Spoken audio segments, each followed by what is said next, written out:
the room, got me feeling crazy, like my heart boom boom. Any other boy would stare, but me I look away, cause you're making me scared. Trying not to breathe, 1, 2, 3. Trying not to freak when you look at me. Gotta make it move, but I freeze. You don't have to. Assalamualaikum warahmatullahi wabarakatuh. Baik anak-anak, sekarang saya akan menjelaskan tentang keteladanan sahabat Abu Bakar. Untuk memenuhi tugas mata kuliah praktik mengajar otentik atau PIP dengan dosen pemangku Nur Hannah Widianti MPD.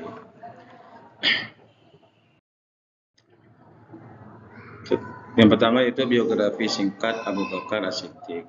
Nama lengkap beliau adalah Abdullah bin Utsman bin Amir bin Amru bin Ka'ab bin Sa'id bin Tamim bin Murrah bin Ka'ab bin Lu'ay bin Ghalib bin Fir bin Malik Al-Quraisy At-Taimi.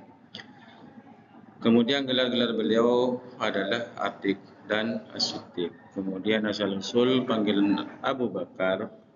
Nah, kata Abu Bakar itu berasal dari kata bahasa Arab Al-Bakru yang berarti unta muda.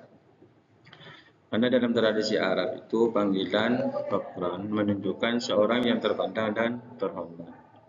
Nah, panggilan Abu Bakar ini menunjukkan status sosialnya yang tinggi di kalangan kaum Quraisy, baik dari segi nasab atau keturunan maupun strata sosial seorang saudagar kaya. Kemudian makna dan alasan mengapa beliau itu digelari Atiq. Dengan beberapa pendapat ulama itu disebut Atiq karena wajahnya cerah dan bersih.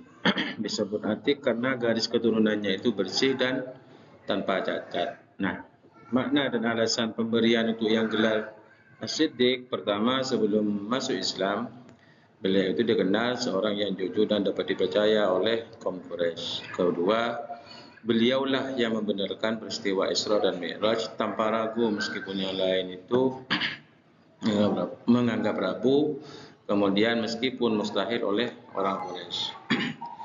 Kemudian ketegasan beliau dalam kepemimpinan Abu Bakar dengan yakin berkata bahwa ia membenarkan semua kabar dari langit termasuk Isra Mi'raj, kemudian menunjukkan keimanannya yang kokoh. Ketika yang lain tidak percaya, beliaulah yang percaya terhadap apa yang dibawa oleh Nabi Muhammad. Kelahiran beliau itu dilahirkan di Makkah pada tahun 573 Masehi, sekitar 2 tahun 6 bulan setelah tahun gajah atau kelahiran Nabi Muhammad SAW pada tahun 571 Masehi. Artinya beliau itu lebih muda daripada Rasulullah. Kemudian nama dan nasab ibu. Nama ibu beliau Salma binti Syafar bin Amir bin Ka'ab bin Sa'ad bin Tailim bin Murrah. Kemudian dikenal dengan Ummul Khail. Nama dan kondisi ayah beliau. Nama ayah beliau itu Utsman bin Amir. Masuk Islam pada saat Fathu Mekah, penaklukan kota Mekah. Beliau wafat pada bulan Jumadil Akhir tahun 13 Hijriah setelah sakit selama sekitar 15 hari pada usia 63 tahun. Nah, selama sakit ia tidak dapat mengikuti salat berjamaah dan digantikan oleh Umar bin Khattab sebagai imam. Beliau juga memimpin kaum muslimin sekitar 2 tahun setelah wafatnya Rasulullah. Sifat-sifat keteladanan Abu Bakar As-Siddiq. Beliau itu seorang sosok paling agung setelah Rasulullah dalam sejarah Islam yang dikenal luas oleh umat Islam di berbagai zaman. Beliau memiliki akhlak mulia, murah hati, bijaksana, tenang dalam menghadapi masalah, rendah hati saat memimpin, dan memiliki tutur kata yang lembut dan memikat. Abu Bakar adalah sahabat paling dekat dan dicintai Rasulullah SAW, serta dikenal atas pengorbanan besar dalam membela Islam hingga Rasulullah menyatakan bahwa Islam tegak di atas harta Khadijah dan pengorbanan Abu Bakar. Sifat-sifat keteladanan Abu Bakar As-Siddiq. Pertama, Abu Bakar As-Siddiq itu dikenal sebagai sahabat dengan keteguhan iman yang luar biasa hingga Rasulullah SAW menyatakan bahwa imannya lebih berat dari seluruh umat. Jadi kalau ditimbang dengan keimanan seluruh umat di dunia ini, iman Abu Bakar itu lebih berat. Keistimewaannya berasal dari kecintaannya yang mendalam kepada Allah dan Rasulnya serta ketidak terkaitannya pada dunia. Bahkan saya pernah baca itu beliau itu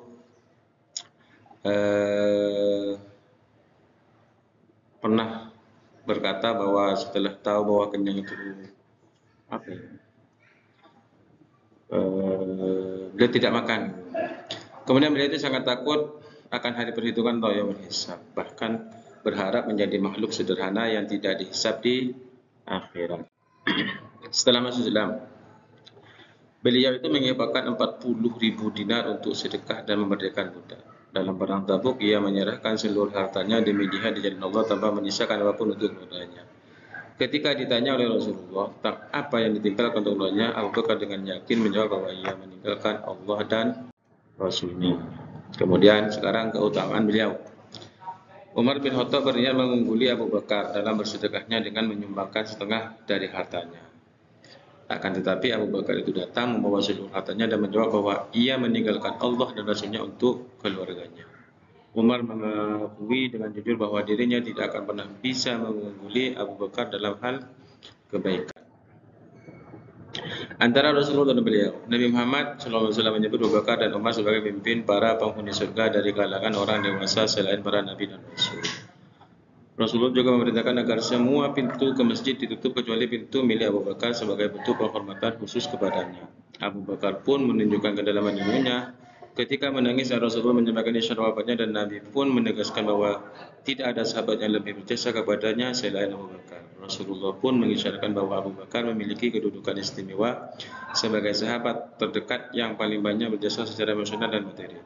Tangisan Abu Bakar pun saat Rasulullah berbicara tentang seorang hamba yang memiliki akhirat menunjukkan kepekaan dan kecerdasan spiritualnya yang tinggi.